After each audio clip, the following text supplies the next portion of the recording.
Bonjour à tous, ravi de vous retrouver pour une nouvelle vidéo. Une vidéo aujourd'hui un peu originale où je vais vous parler de latéralité. Donc on va commencer cette séance par des photos. Je vais vous montrer des photos de visages que j'ai trouvés sur le net.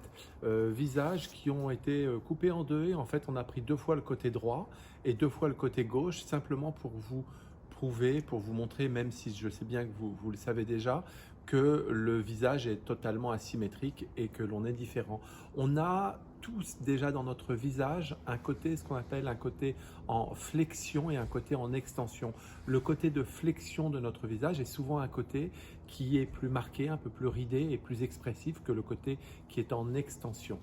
Il se trouve que c'est la même chose pour tout notre corps et que dans notre corps, nous avons une partie qui est davantage en extension quand l'autre est en flexion. Nous sommes asymétriques, nous avons souvent une jambe plus longue que l'autre, un pied plus fort que l'autre, des bras différents, etc. Donc, nous avons un côté beaucoup plus fort, beaucoup plus dynamique, plus tonique, plus équilibré et un côté plus en flexion.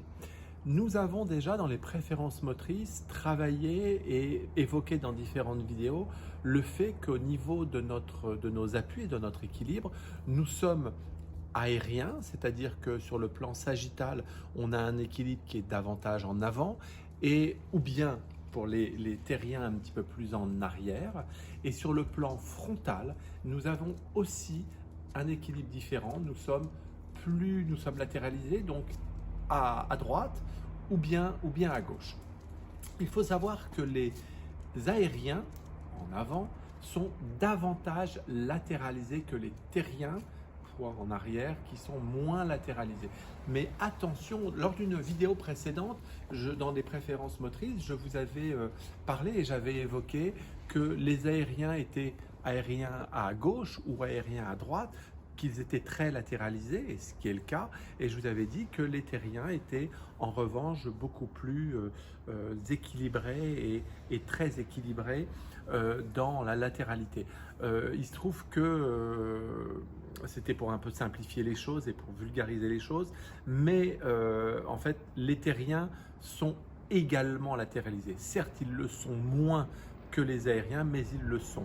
Attention, 35% des terriens sont aussi latéralisés que la moitié des aériens. Donc il y a certains terriens qui sont quand même très latéralisés. Donc ne mettons pas tout le monde aérien très latéralisé, terrien peu latéralisé. Oui, c'est le cas, mais le curseur est très différent. Donc, en résumé, nous avons tous une jambe d'extension et une jambe de flexion. La jambe d'extension est la jambe qui va gérer l'avant et qui va gérer le haut, et c'est notre côté dominant, car nous sommes une race animale qui sommes évidemment, vous l'avez tous remarqué, dans la verticalité.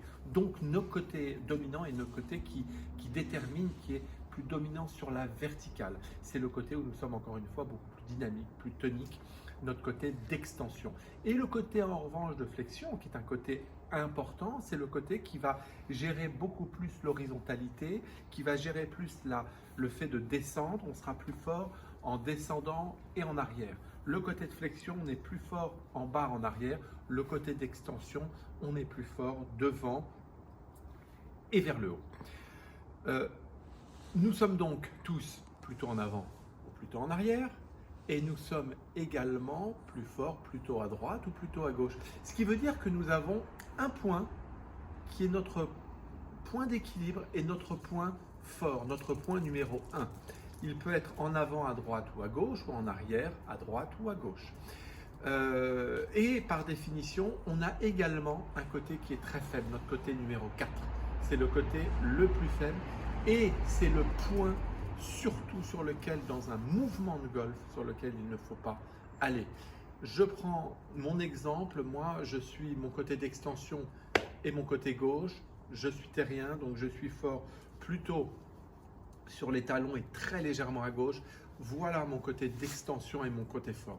Ce qui veut dire que j'ai un point qui est faible, c'est mon point numéro 4, c'est-à-dire c'est le point avant droit. C'est vraiment une zone d'équilibre sur laquelle je ne dois jamais aller.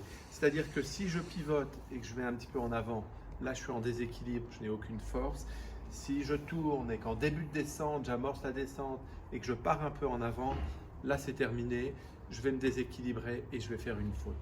Surtout, c'est une zone sur laquelle je ne dois jamais aller. Et vous avez tous aussi, dans ce qu'on appelle le cadran du mouvement, dans la répartition des masses, un point fort et un point très faible sur lequel vous ne devez pas aller. Donc bien se connaître, c'est connaître ses forces, connaître ses préférences et savoir où à l'adresse vous devez porter un tout petit peu plus votre poids et quelle est votre jambe qui va davantage utiliser le sol pour gérer davantage de puissance dans votre mouvement.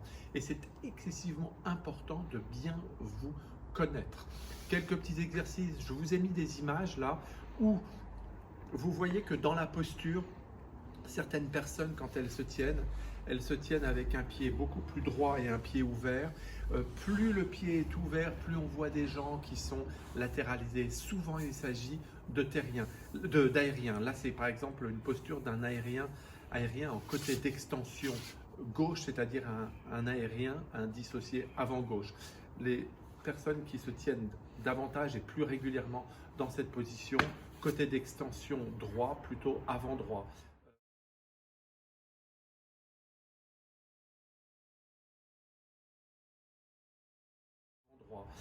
Moi, ma position dans laquelle je suis souvent, c'est arrière-gauche. Voilà, arrière-gauche, ou bien en tant que terrien, je suis assez souvent équilibré. Et quand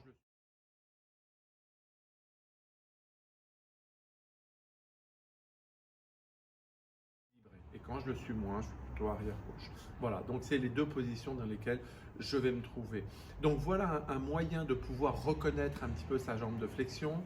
Quand on marche, eh bien on a une jambe qui est beaucoup plus alignée quand on marche ou quand on court et un pied qui est un petit peu plus ouvert. Il y a une dizaine de tests comme ça qui permettent de repérer sa jambe de flexion et sa jambe d'extension.